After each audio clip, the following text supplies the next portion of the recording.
घर बनाते समय लाखों रुपए कैसे बचाएं। जी हाँ दोस्तों, इस वीडियो में हम आपसे एक एक करके फुल इन्फॉर्मेशन शेयर करने वाले हैं कि साल 2025 में यदि आप घर बनाने वाले हैं तो घर बनाते समय लाखों रुपए कैसे बचा सकते हैं। तो चलिए एक एक करके फुल इन्फॉर्मेशन आप सभी से शेयर करते हैं। तो फर्स्ट पॉइंट की बात करें तो घर बनाने से पहले आपको घर का इस तरीके से मैप यानी कि घर का नक्शा बनवा लेना चाहिए। घर का नक्शा बनाने मात्र से ही आप लाखों रुपए बचा सकते हैं। एग्जाम्पल की बात करें तो मान लीजिए ये 2000 स्क्वायर फीट का प्लॉट है। आपने घर की प्लानिंग कराई, आपको 3-4 रूम की ज़रूरत थी और आपकी जो ज़रूरत है वो 2000 स्क्वायर फीट में ना पूरी होकर 1500 स्क्वायर फीट में ही पूरी हो गई। अब जब आप 1500 स्क्वायर फीट में अपनी ज़रूरत के हिसाब से घर बनवाएंगे घर की प्लानिंग करके, तो 2000 के कंपेयर में 1500 स्क्वायर फीट के एरिया में घर बनाने का जो खर्च होगा वो कम से कम 3 से 4 लाख रुपए कम आएगा। और इसके साथ साथ घर बनने से पहले जब आप इस तरीके से घर का नक्शा बनवा लेंगे तो घर बनने से पहले ही आपको पता चल जाएगा कि कौन सा रूम कितने बाई कितने का है और कौन सा रूम कहाँ पे है। तो मैप देखकर यदि आपको किसी भी रूम को चेंज करना है, किसी रूम का साइज़ चेंज करना है, किसी रूम की लोकेशन चेंज करना है तो आप मैप में ही चेंज कर सकते हैं, नक्शे में ही चेंज कर सकते हैं। नहीं तो घर बनाने के बाद जब आप उसको चेंज करने जाएंगे तो भी आपका लाखों का नुकसान हो जाएगा, तोड़ फोड़ होगी, फिर से वो बनेगा। तो इससे आपका टाइम भी ख़राब होगा, पैसा भी ख़राब होगा और इसके साथ साथ मटेरियल भी ख़राब होगा। तो सबसे इम्पॉर्टेंट है घर बनाने से पहले आप नक्शा बनवा लीजिए। सेकेंड पॉइंट की बात करें तो मटेरियल लेते समय हमेशा ऐसा समय चुनें जब मटेरियल का दाम बहुत ही कम हो। एग्जाम्पल की बात करें तो अभी 2025 चल रहा है और वहीं दिसंबर 2024 की बात करें तो भाई दिसंबर 2024 में जितने भी मटेरियल के रेट थे, बिल्डिंग मटेरियल का रेट था, वो सब का सब डाउन हो गया था। यहाँ तक कि स्टील यानी कि सरिया वगैरह 54 रुपये पर किलोग्राम के हिसाब से मिल रहा था और इसके साथ साथ सीमेंट सैंड का भी रेट डाउन था। तो बिल्डिंग मटेरियल खरीदते समय हमेशा ऐसा समय चुनें जब बिल्डिंग मटेरियल का रेट डाउन हुआ हो। इससे आप बिल्डिंग मटेरियल खरीदते समय भी आप पैसा बचा सकते हैं। थर्ड नंबर पॉइंट की बात करें तो घर के चारों तरफ की जो दीवार है वो आपको 9 इंच की बनानी है और घर के अंदर की जो दीवार है वो 4.5 इंच की बना लेनी है।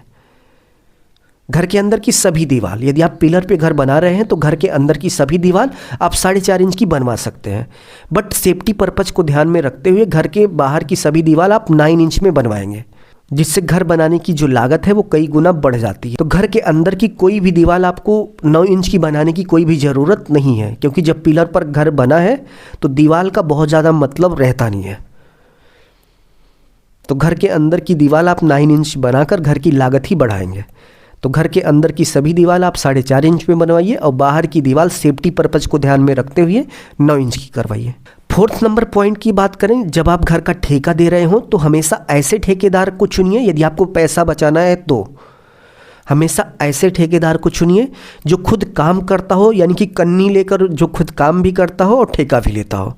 यदि आप ऐसे ठेकेदार को ढूंढने में कामयाब हुए तो आपके घर का जो ठेका होगा वो बहुत ही कम पैसों में हो जाएगा, क्योंकि जो ठेकेदार आदमी रख कर वर्क करवाता है तो वो आपसे 10% हमेशा ज़्यादा लेगा और जो खुद वर्क कर रहा हो और ठेका लेता हो वो आपसे 10-15% कम ही घर बनाने का चार्ज लेगा।